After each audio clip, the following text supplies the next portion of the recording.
today I want to show you a quick video of my potatoes that I'm growing. They're almost ready to harvest, probably another 2 weeks to a month left, maybe even less. So yeah, let's show you what I'm doing. So last year I had potatoes growing here, and they got whacked by voles and moles. And so to try to deal with that, I built this garden bed here, and I put this wire mesh all on the base of this bed. As you can see, you can kind of see I stapled it up here a little bit tall.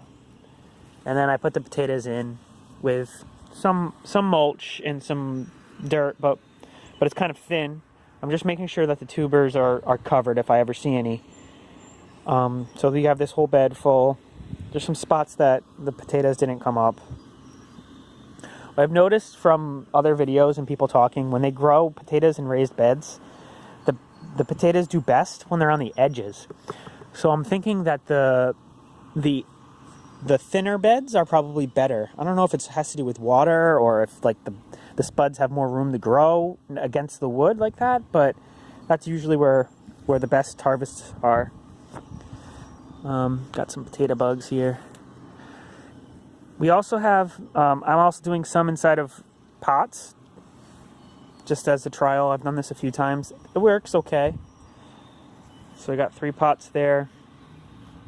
And then, crazy enough, when I move soil around, sometimes potatoes grow by themselves, just because I moved some soil over there. So there must have been a small spud in that soil, and it's growing a potato plant there, which is kind of cool.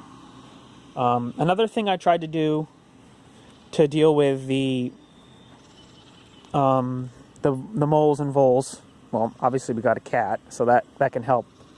But she goes after chipmunks most of the time, unfortunately. But I tried landscape fabric. In this case, I buried these ones, and they didn't do so well. You got a couple plants in there, but I put a lot of spuds in there, and I didn't get very many plants, so I'm not sure what happened with that. But the landscape fabric that was above ground did awesome, excellent, beautifully, as you can see here. This is just landscape fabric sitting on top of lawn, filled with leaves, compost, a little bit of native soil, and then spuds. And they're almost ready to harvest. They're doing excellent.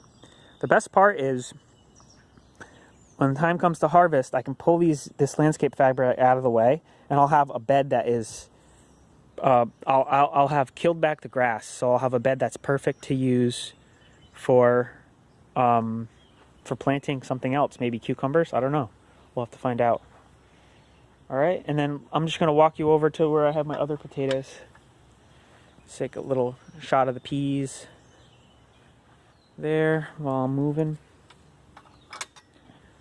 Okay, swing you around. I'm building this rock retaining wall. I can show you that as I walk over to my other potato patch. It's coming along.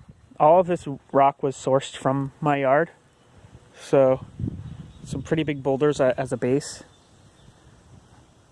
And I'm hoping to basically flatten out this whole area make it like a sitting area. Sorry about the wind. All right. And so same thing, this bed I put the wire mesh down below to protect it from the voles and moles. This is where I was kind of talking about the thinner beds. You could see the spuds that are doing good are the ones on the edges. So you got a blank spot there, and then you have this whole edge that's filled all the way down. So like the middle doesn't like to grow. So I feel like beds that are thinner are better for potatoes. I feel like that might be something. I'm onto something there. I don't know. Anyways, and then last but not least, got some more in landscape fabric over here against this strawberry bed.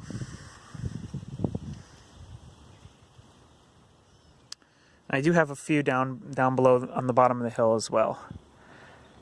just next to my corn. I try to switch it up, move my plants in different spots each year, and that kind of prevents pests from following the crop, from finding the crop subsequent years. It's not foolproof, but it doesn't hurt. I typically only move the crop if I see an issue. Like I did tomatoes a few years in a row in the same spot, and then I got blight the 3rd year, so I decided to move them, and that definitely helped. So as you can see, there's more potatoes there in front of that corn patch, all along that line. And for those, I just dug holes into the bed that I had there, planted the potatoes, and then filled in the holes slowly over time. I probably filled them like twice after the initial burying. Alright, so this video ran a little bit longer than I intended, but that's kind of my potato harvest for now. I'm excited to see how much I get, and I'll probably do an update video where I do a harvest just to show you what comes out of the ground, because you never know with potatoes unless you start digging. Alright, thanks for watching. Bye.